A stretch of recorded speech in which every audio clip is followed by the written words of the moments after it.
Hello, and thank you for joining us for today's message. I'm Eric, the lead pastor of South Mountain Community Church. Thank you for taking just a bit of your time to be with us today.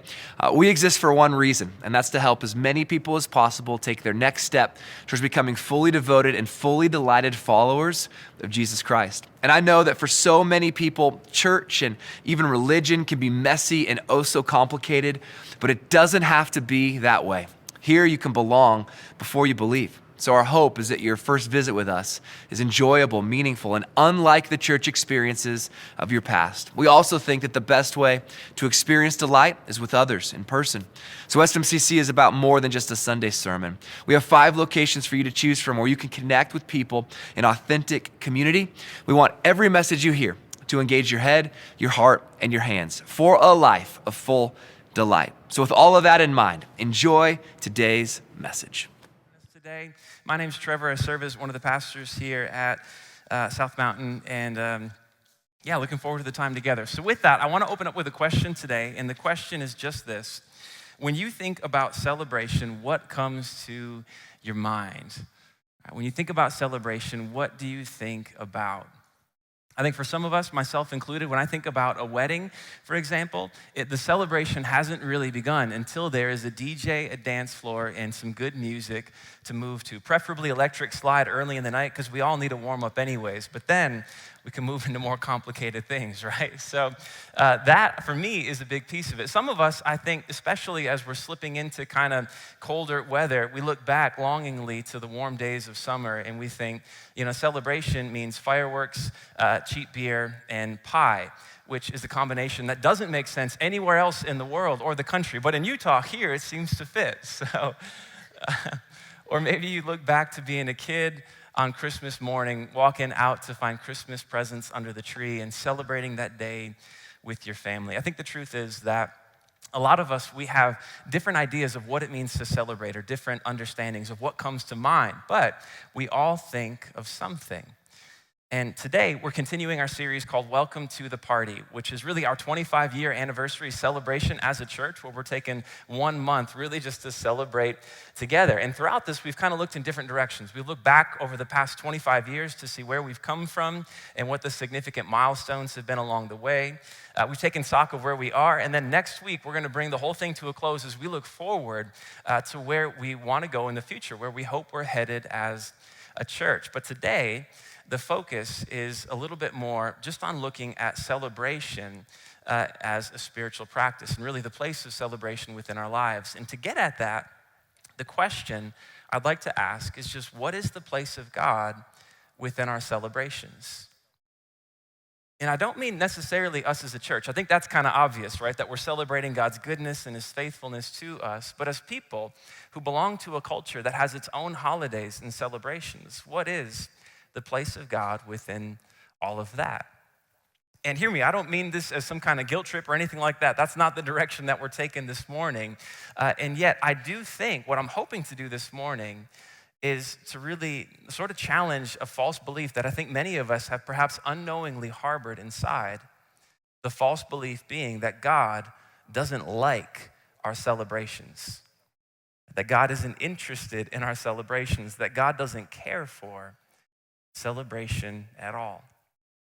And I think this can manifest in our lives in a couple of different ways, because we may say, I would never say that, I wouldn't adhere to that, but I think we can see this at play within our lives in a couple of different ways. For example, I think some of us, we have a tendency to really love our rhythms, right? To really love the routines that we get into, where basically we wake up, we drink coffee, we go to work, we come home, have dinner, watch some TV, and go to bed, and then rinse and repeat, right? That is the rhythm that we live each and every day, day in and day out. And we basically look at celebrations as holidays almost as an interruption to that, as something that we'd rather not be bothered by, because what matters to God is work and responsibility. So why fuss about celebrations?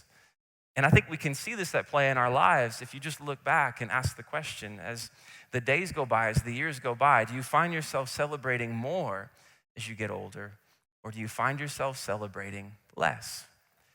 I think for a lot of us, we find ourselves celebrating less.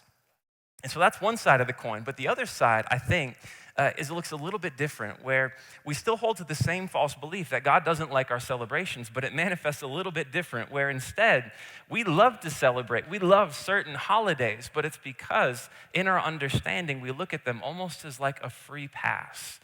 Right? That every other day we have to live under the burden of a relationship with God. We've got to navigate these rules and regulations. We've got to make sure that God isn't upset or displeased or disappointed. But on these certain holidays, we have a free pass to do whatever we would like. And I think the underlying conviction within that is, well, first of all, it's an understanding of God that is completely shaped by religion rather than the gospel. And so I think it fundamentally misunderstands the heart and character of God. And what that leads to, what it produces, is the conviction within a person's life that the most joy to be found in celebrations is far away from God. And so what I'm hoping to do this morning is really to counter both of those ideas, both of those directions, to counter that false belief in particular that God doesn't like celebration at all, and instead argue for this, that when we grasp how much God enjoys our celebrations, they become that much more joyful. And so to unpack this together, we got a bit of a deep dive we're going into today. What I want to do is look at some Old Testament festivals. And I know that there are probably some oohs and ahs immediately when I drop that subject matter, that's where we're going today. So with that, just in kind of setting it up, the Old Testament records the history of the people of Israel. And within that, what you see is that there was a time where they were living in bondage as slaves, oppressed in the nation of Egypt. They cry out to God to deliver them, and he does. He brings them out of Egypt and into the wilderness. And then he forms this relationship with them where he gives them these instructions, this law, and basically provides them structure for their society. And what's included within that is festivals, holidays, celebrations that God specifically gives to the people of Israel to observe, to enjoy, to celebrate each and every year. And you see all of them listed within Leviticus chapter 23. For example, Leviticus 23 starts like this. It says, "The Lord said to Moses, who was the leader of the people of Israel at this time, he said, 'Speak to the Israelites and say to them, these are my appointed festivals, the appointed festivals of the Lord, which you are to proclaim as sacred assemblies.'" And then the rest of the chapter, it goes on to list 7 different festivals that they were to celebrate each and every year, that they were to enjoy and delight in. And I want to walk through them really quickly, but before we get to that, I think I want to call out just a few common characteristics, just because I think that'll give us some order as we're walking through them. So there's 7 of them. But the truth is all 7 were marked by the same 3 characteristics. And the 3 characteristics are this. The first one is specific gratitude. That each one of the festivals, they brought people's attention to God, brought their gratitude to God for a specific thing, whether it was deliverance from Egypt, whether it was his creation of all things to begin with, or whether it was his provision in that year, in that season, through some particular harvest. So it was specific gratitude that was tailored for each and every one of these. Second is a culturally scripted way of expressing that gratitude. And so typically the way that gratitude was expressed was through the sacrifice primarily of animals. And that's where things start to feel a little bit strange for you and I, because you're like, why on earth is that part of it? Well, it's part of it for a couple of reasons, right? If you look at our own culture, we have ways of expressing gratitude and even love and affection that are absolutely culturally scripted. Like when an anniversary comes around or when Valentine's Day pops up, what you'll find is oftentimes you'll find husbands or boyfriends buying for their significant other chocolate and a card and flowers, right? Things of that nature. And if you're coming from another culture, you would ask the question, why do you buy them this chocolate? Why do you get a card that someone else wrote? You don't even know who wrote it. Why do you get this for them from Walgreens? Why do you buy them a colorful plant that has been killed? Why is that something that expresses love or affection? And it does, because it's a culturally scripted way of communicating that. And the exact same thing was true of the sacrifices. It was a culturally scripted way of expressing gratitude and even love to God. And then the third piece is that once they've sacrificed the animals, they still have the whole thing there. They still have all of that meat. And so basically they would butcher it, they would cook that thing up, and this would flow over into a massive community barbecue. Basically the same way that we break out smokers on the 4th of July and basically cook up some tri-tip or some brisket, it was the exact same thing. And so every one of these festivals, they were tied to a specific gratitude.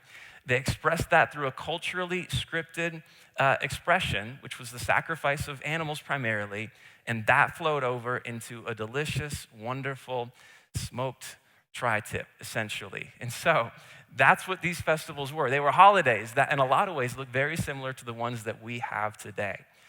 Now that being said, let's go ahead and fly through them real quick. So they're organized into 6-month segments, right? So these are the ones at the very beginning of the year. We have Passover and the Festival of Unleavened Bread. Now, Passover was tying them specifically to their understanding of the Passover when God delivered them out of Egypt. And they ate the same meal that their ancestors ate that very night that they fled out of Egypt as a way of entering back into their experience and remembering God's provision. That it's only because of God's deliverance that they even are a people and a nation, because he's the one who brought them out of their oppression. And then that flowed right into the Feast of Unleavened Bread, which was basically 2 extended weekends kind of back to back. Then after that, you've got 2 more, which are the Passover, or the festival. You've got the Festival of First Fruits and then the Festival of Weeks. And the Festival of First Fruits would take place basically on the first harvest of the year, right at the very beginning of it, a way of celebrating God's provision within that harvest. 7 weeks later, you had the Festival of Weeks, what is now called Pentecost, and what you see playing a very significant role within the New Testament. And so those are kind of the spring festivals that you see taking place, that there's 3 or actually 4 of them. And then if you jump to the fall of the year, this is what you see. First off, the Festival of Trumpets, what's called Rosh Hashanah. This is the Jewish New Year, which is interesting because it comes in the 7th month of the year. When you read the instructions in Leviticus, it's the new year, but it happens in the 7th month. So basically, they had 2 resets within 1 calendar year, and that's what Rosh Hashanah is. But with our New Year's, a lot of times we end up asking questions like, where do I want to go next year? How do I want to improve? How do I want to become better? How do I need to grow? And we make all of these resolutions. We sign up for Vasa gym memberships, and we make it for like 3 weeks, if that. and then it all falls apart, right? This one was different because instead of a new year that looked forward and asked, how can I become better? How do I need to become more? It looked back. It looked back to Mount Sinai when God gave them the law and these instructions and really structured them as a society, and even further back to when God created all things, including humanity. And so instead of asking the question, what do we need to become? It was a reminder of who they already were, of the identity that they had already been given, of the value and worth that they didn't have to perform for or earn, but that they already had been given from God. And so they were able to start from this reset in a way that was grounded in that. And that's Rosh Hashanah. And then after that, you've got the Day of Atonement, Yom Kippur, which if there is any one of these that is marked by sort of a solemn spirit rather than a jovial spirit or being more jovial in nature, it would be this one. This is the one where 2 goats were sacrificed.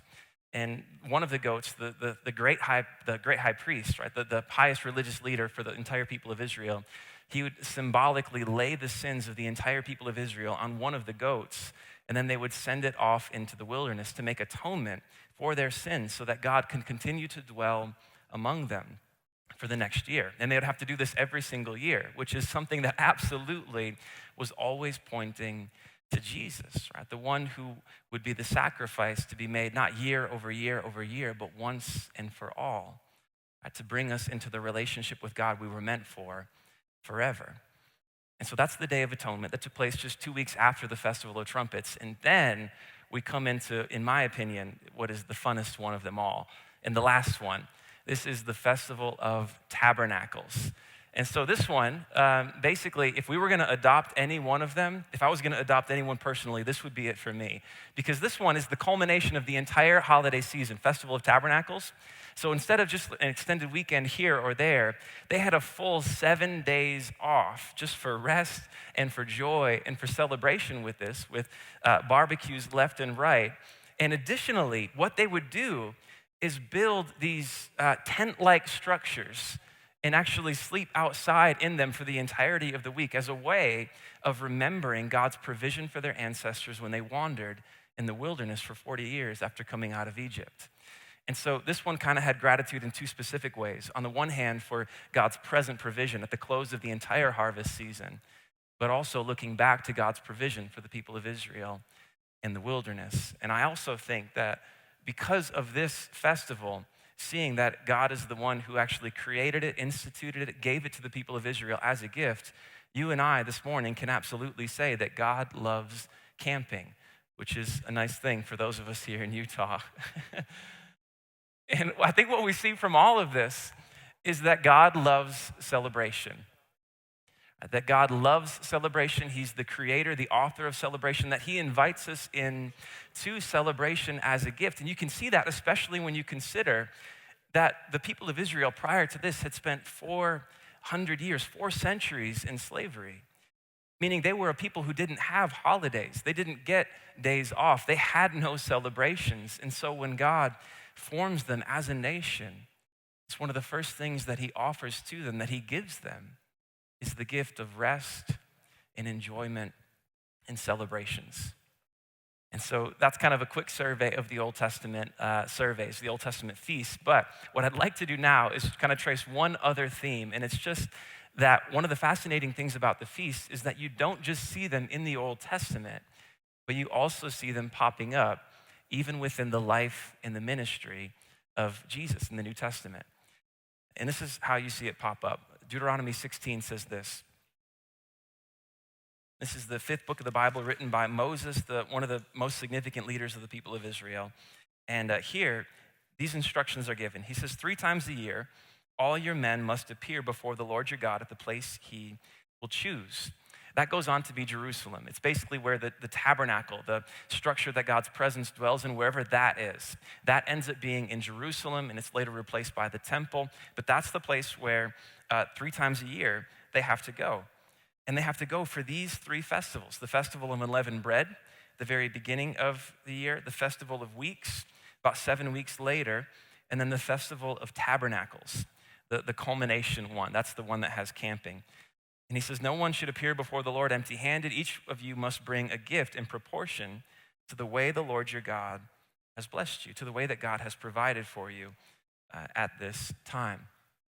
So this is significant. What it's saying is that 3 times a year, everyone had to go to Jerusalem specifically to celebrate these feasts. And when you read through the New Testament, when you read through the Gospels, the biographies of Jesus' life and ministry and death and resurrection, what you see is him moving throughout the land of Israel, from Galilee in the north down to Jerusalem in the south. And majority of the time, when he goes to Jerusalem, he's going there specifically because one of these feasts is occurring, which means he's not the only one going there. The city was literally swelled full with people because everyone was there to celebrate one of these festivals. And we see this several times. For example, Matthew 26 says this, Matthew 26:17 says that on the first day of the Festival of Unleavened Bread, in the first month of the year, the disciples came to Jesus and asked, where do you want us to make preparations for you to eat the Passover? He replied, go into the city to a certain man and tell him, the teacher says, my appointed time is near. I'm going to celebrate the Passover with my disciples at your house. So the disciples did as Jesus had directed them and prepared the Passover. This is actually in reference to the final meal that Jesus has with his disciples prior to his death and resurrection. The final meal that they were having was the Passover meal, where they ate the very same foods their ancestors did some 1,500 years prior, or 1,000 years, or yeah, some 1,500 years prior when God delivered them out of Egypt. And it's a way of saying that the festival, the Passover, was always pointing to Jesus. So that's one of them. John 7, 1 through 10, we see this as well. Here we see that after this, Jesus went around in Galilee. He did not want to go about in Judea in the south because the Jewish leaders there were looking for a way to kill him. So he's in Galilee in the north. But when the Jewish festival of tabernacles was near, Jesus' brothers said to him, "Leave Galilee and go to Judea so that your disciples there may see the works you do." And they have a little bit of a conversation about this afterwards. Verse 9, it says, after he had said this, he stayed in Galilee. However, after his brothers had left for the festival, he went also, not publicly, but in secret. And Jesus went to Jerusalem to celebrate the festival of tabernacles. And oftentimes when you see him there, the things that he is teaching in the midst of these festivals, they're interpreted, that they are made sense of most clearly when you take into consideration the context of the festival that's taking place. And so just one more, John chapter 10, verse 22 and 23. This one says, "Then came the festival of dedication at Jerusalem. It was winter and Jesus was in the temple courts walking in Solomon's colonnade," part of the temple structure within Jerusalem. And this one is not one of the ones that we see in the Old Testament. The festival of dedication is actually another word for Hanukkah, for another Jewish holiday that wasn't in the Old Testament. It actually arose in honor and in celebration of a miracle that God is said to have done in the intertestamental period, in the time between the close of the Old and the opening of the New Testament.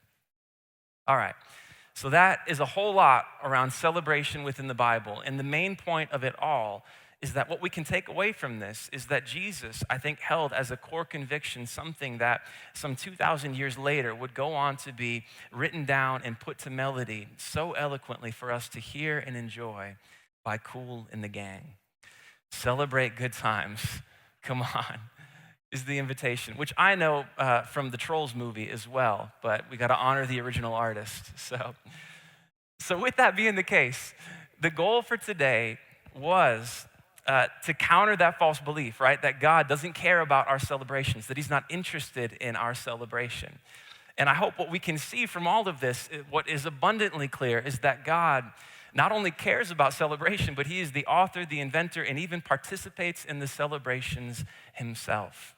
And so if we're to take that understanding and uproot the false belief and build our lives and our celebrations on this as well, the question is, what does that look like? And to answer that question, I just want to kind of bring our time to a close by looking at 4 things, just by sharing 4 thoughts on celebration as a spiritual practice. So the first one is this. When we honor God, when we get out of our ruts to celebrate the good things he's given us. That sometimes we can have a tendency to not want to be bothered with holidays, to not want to be bothered with celebration. We just prefer to go about our work and our rhythms and to really remain within our ruts. But I think what we can see from all of this is that taking that route is basically the adult equivalent of being a kid on Christmas morning who walks out to see presents, and you basically just sigh because you're like, man, now I got to open these and I have to play with them and I'm supposed to enjoy these. and it's an invitation to joy, but we would rather not be bothered with it. And yet what we see here is that the people of Israel, they had their own rut, right? For 400 years, no celebrations, no holidays. And yet God gave them these holidays to celebrate, to enjoy, as a way of impressing upon them the truth that their lives are meant for more than just work and responsibility. That these are good things, and yet we're also meant to celebrate and enjoy so many of the good things that mark this life. And that these are an invitation to that. And that same point is true for each and every one of us today. That same invitation stands. So that's first. Second one is this, that the most joyous celebrations intentionally include the creator of celebration. The most joyous celebrations intentionally include the creator of celebration. I think this is kind of for those of us who have a tendency to look at our favorite holidays as free passes from God and a chance to kind of do whatever it is that we would like. And I think the truth is that there's far more going on under the surface with that there is a skewed and even a distorted understanding of who God is that was likely brought on through what religion taught about him. But I think fundamentally, this still has that assumption at its root, at its core, that not only are the best celebrations those that are far and away from God, but also that assumption, that conviction stretches over into all of life. That I think those who see holidays as a free pass from God, and those being the best holidays, would also likely arrive at the conclusion that the best life in general is the one that is found far away from God. And yet I hope what we've seen clearly today is that God is joyous, that he invites us into his joy, and that he invites us into celebration for these very same reasons. And so for that reason, the most joyous celebrations intentionally include the creator of celebration. Third one, those with the gift of celebration are a gift to the rest of us. Right? There are some among us who just have a knack for celebration. They're just naturally good at it, and you don't need to raise your hand. We know who you are, and you know who you are as well. And this is just a way of saying that we appreciate you and that you are a gift to the rest of us because you help us to get out of our ruts and to enjoy all of the good things that God has given to us as well. And so be encouraged by that coming into this holiday season. And lastly, the fourth one is just this: the celebration is a gift that we can give to others. A celebration is a gift that we can offer to others. And with this, I just want to mention an opportunity that we're going to have coming up this holiday season with one of our partner ministries called Holding Out Help. And the idea here is that many of us, we cherish memories from our childhoods of the holidays, and even specifically of Christmas, of coming out on Christmas morning to find presents under the tree, of opening them in the living room with the family all around and enjoying the day and kind of having everything culminate in this Christmas dinner that we have together. Well, Holding Out Help specifically works with people and helps people who are coming out of polygamous situations where often, not all the time, but oftentimes culturally, they're not allowed to celebrate holidays. And so for that reason, a lot of times people coming that Holding Out Help is working with don't have these same kinds of memories to cherish. And so the way that we're partnering with them this holiday season is really to give the gift of celebration in a couple of different ways. Right. On the one hand, there's going to be an opportunity to donate and even to deliver presents to families who don't have the ability to come and get them themselves, so that on Christmas morning they can have that same celebration, that same joy, cherish the same memories and experiences that so many of us have. And then additionally, there's going to be another opportunity to donate and to deliver the food and the ingredients for Christmas dinner as well, so that families can enjoy that together also as part of their Christmas celebration. And so there'll be more to come on that in a few weeks, but just want to kind of let you know about it ahead of time. But the bottom line is this: the celebration, like all spiritual practices, is given for our joy, which is why we've taken time to celebrate throughout this month, to mark our 25-year anniversary, to notice it and to celebrate it together. And even today, we're going to continue to celebrate throughout our time here. Thank you so much for joining us for today's message and trusting us with your time. If you'd like to connect with one of our pastors or staff, you can easily do that by visiting smccutah.org/connect. When you fill out that quick form, they will get back to you within a few days and be able to connect with you. As well, if you'd like to know more about taking a next step at SMCC, you can easily look at what next steps we have by visiting smccutah.org/nextsteps. And lastly, if you found today's message both hopeful and helpful, I would encourage you to do maybe one of two things. First, you can share this message with someone that would find it helpful. And you can also choose to partner with us financially so that more people can see messages like this. You can find more information on what that looks like by visiting smccutah.org/give. Again, thank you for joining us today, and I hope to see you at one of our locations soon.